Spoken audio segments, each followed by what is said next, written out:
Doctor Sandeep, ഇന്നലെ ഒരു patient എൻ്റെ അടുത്ത് വളരെ ടച്ചിങ് ആയിട്ടുള്ള ഒരു കാര്യം പറഞ്ഞു. അതായത് ഈ കാലിൻ്റെ അറ്റാക്ക് അങ്ങനെ ഒരു സാധനം മുന്നേ എനിക്ക് തീരെ അറിയാത്തൊരു കാര്യമായിരുന്നു. മുന്നേ അറിയണ്ടായിരുന്നെങ്കിൽ എൻ്റെ ഈ 2 പേരിൽ പോകുന്നൊരവസ്ഥ ഉണ്ടാവില്ലായിരുന്നു. മുടി തിങ്ക് അബൌട്ട് ദാറ്റ്. ഇത് ഭയങ്കര സങ്കടകരമായ കാര്യമാണ്. പലർക്കും കാലിലൊരു കുഞ്ഞു മുറിവ് വന്നു കഴിഞ്ഞാൽ, എസ്പെഷ്യലി നടക്കുമ്പോഴുള്ള വേദന വന്നു കഴിഞ്ഞാൽ അവർക്ക് അറിയില്ല ഇത് രക്തോട്ട കുറവ് കൊണ്ടാണ് സംഭവിക്കുന്നത്. അവർ പലരും വിചാരിക്കും ഞരമ്പിൻ്റെ പ്രശ്നമാണ്, ഞരമ്പിൻ്റെ ഡോക്ടറെ പോയി കാണിക്കുന്നു, സർജനെ കാണിക്കുന്നു, ഓയിൻമെൻറ്റ് തേക്കുന്നു, ചെറിയ മുറിവുകളൊക്കെ ഇങ്ങനെ മുറിച്ച് മാറ്റുന്നു. പക്ഷെ രക്തോട്ടം കുറഞ്ഞിട്ടാണ് ഇതൊക്കെ സംഭവിക്കുന്നത് അവർ പലപ്പോഴും മനസ്സിലാക്കുന്നില്ല.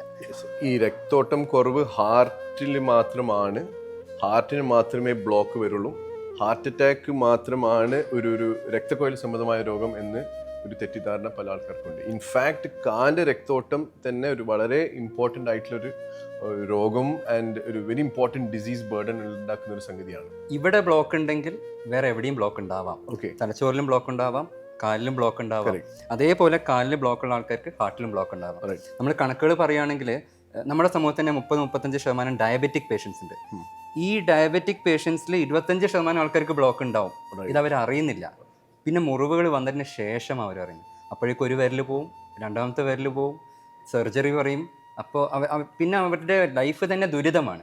പക്ഷേ ഇത് അവോയ്ഡ് ചെയ്യാൻ നമുക്ക് നേരത്തെ ചില ചെക്കപ്സ് അഡ്വൈസ് ചെയ്യാവുന്നതാണ്, അല്ലേ? Yes exactly. സോ ഈ ലേറ്റ് ആയിട്ട് കണ്ടുപിടിക്കുന്നതാണ് ഈ peripheral artery disease. That's what we say.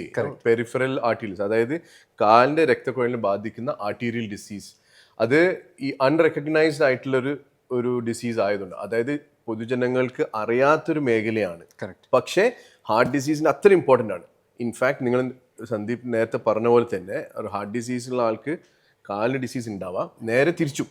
അതെ, അതായത് കാലിനൊരു ബ്ലോക്ക് ഒരാൾക്ക് കണ്ടുപിടിച്ചിട്ടുണ്ടെങ്കിൽ ഹാർട്ട് ഡിസീസും ഹാർട്ട് അറ്റാക്ക് വരാനുള്ള സാധ്യത വളരെ വളരെ കൂടുതലാണ്.